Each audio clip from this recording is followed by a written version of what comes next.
Vou então referir essas várias questões que colocam. Em primeiro lugar, quanto à participação das mulheres, eu devo dizer que isso nos preocupa muito. Felizmente nós temos a honra de ter tido das primeiras mulheres a exercer profissões jurídicas, a doutora Regina Quintanilha, que há mais de 100 anos, portanto, se tinha inscrito como advogada. Muito antes de haver magistradas no Ministério Público e magistradas judiciais, havia mulheres advogadas.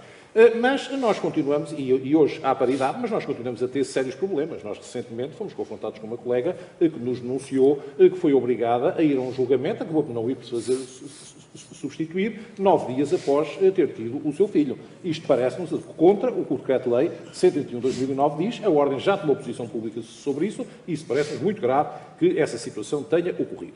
Quanto à questão da independência da advocacia, eu devo dizer que aqui os meus colegas têm demonstrado, enfim, com toda a simpatia, muito grande proximidade em relação ao poder político, eu devo dizer. Aqui o Dr. Paulo Valério apresenta um canto de sereia, cheio de princípios, que com todos nós nos rendemos, mas depois, quando chegamos ao concreto, o que é que o Sr. Doutor propõe?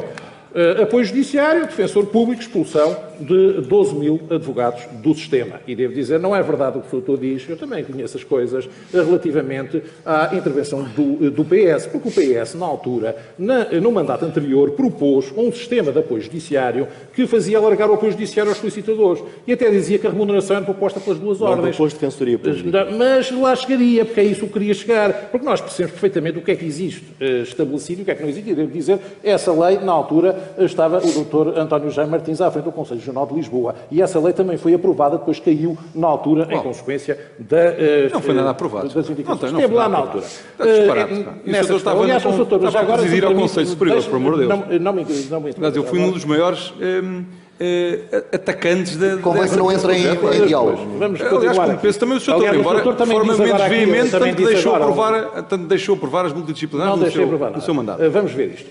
Nós tivemos também aqui, aliás, acabou de dizer também agora uma incorreção, quer dizer que nós podíamos colocar uma isenção de IVA para os advogados, já existiu essa isenção e foi abolida, tínhamos uma ação de incumprimento comunitário. O IVA é um imposto comunitário, nós não podemos alterar a sexta diretiva. Isso é outra questão. Mas, enfim, eu queria dizer aqui, relativamente a estas questões, quer do Dr. Paulo Valério, quer do Dr. Paulo Pimenta, que o Dr. Paulo Pimenta, nos ataques que faz relativamente, nota-se uma dependência profunda que tem relativamente ao poder político, porque em lugar de ter uma situação independente, o que o Sr. Doutor tem vindo, efetivamente, como candidato, é exibir, em primeiro lugar, um profundo ataque aos seus colegas. Neste caso, designadamente, dizendo que são diligentes, e agora atacou, devo dizer, que eu acho grave, o atual Conselho Geral, que tem trabalhado em defesa, gratuitamente, sempre em defesa dos advogados e tem feito grandes realizações, completamente diferente da sua posição, que durante a pandemia a única coisa que pedia é que se encerrassem os tribunais, colocando esta questão, e também apoiou um juiz do Porto para procurador europeu. Foi, neste caso, as suas posições públicas, portanto, quanto a posições públicas, nós estamos completamente conversados.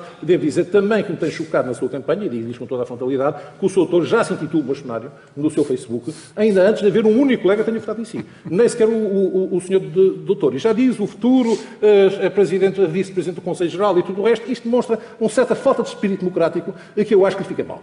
Mas, continuando esta indicação, o que eu gostaria de dizer, de facto, é isto. A Ordem teve sempre, durante este mandato, uma posição pública muito clara. Pode ter agradado ou desagradado ao poder político, mas foi sempre uma posição em defesa do Estado de Direito e em defesa dos advogados. E acabamos a ter agora, devo dizer, porque nós somos os primeiros a dizer que esta alteração da revisão constitucional, que pretende estabelecer, restringir o direito à liberdade por razões de saúde pública, coloca um sério problema neste âmbito. Coloca problemas de duas maneiras. Em primeiro lugar, porque qualquer cidadão suspeita de doença, e no projeto do PS basta uma simples suspeita, pode ser, conforme diz o PS, separado. Portanto, ou seja, no fundo, nós nem sabemos o que é que isto consiste. É separado e, portanto, não se sabe em que termos e em condições. O PSD também não é melhor, porque remete isto para a lei ordinária, dizendo, de facto, que estamos, neste momento, a pôr em causa, no âmbito da nossa Constituição, o direito à liberdade. Quem foi a primeira entidade a pronunciar-se? A Ordem dos Advogados. Portanto, que devo dizer que eu próprio tive essa intervenção e, de tal forma, somos ouvidos, que apareceu imediatamente em todos os órgãos de comunicação social, incluindo-nos do Porto,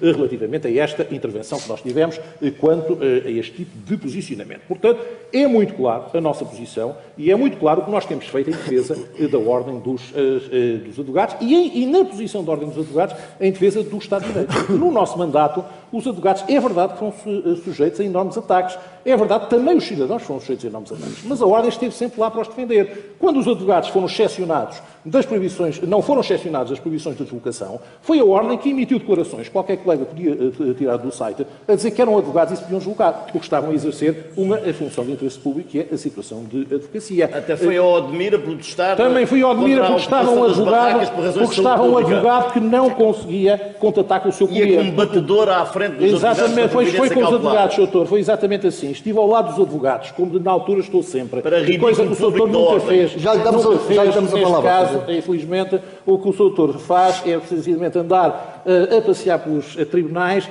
tirando as suas selfies e defendendo as suas posições, que são todas, com certeza, então queria que defendesse as suas. Muito respeitáveis. Mas a questão que se coloca é esta. Nós estamos na Ordem dos Advogados, nós estamos com funções, nós estamos a defender os advogados. E é isso que estamos a fazer no nosso mandato. É isso que os colegas nos pedirem a nossa confiança. Eu, apesar de já ser o bastonário em funções, não mandem titular na campanha como bastonário. Aqui sou um candidato como qualquer outro. E por isso estou à espera do voto dos colegas. E é esse o processo. Muito obrigado. Passávamos...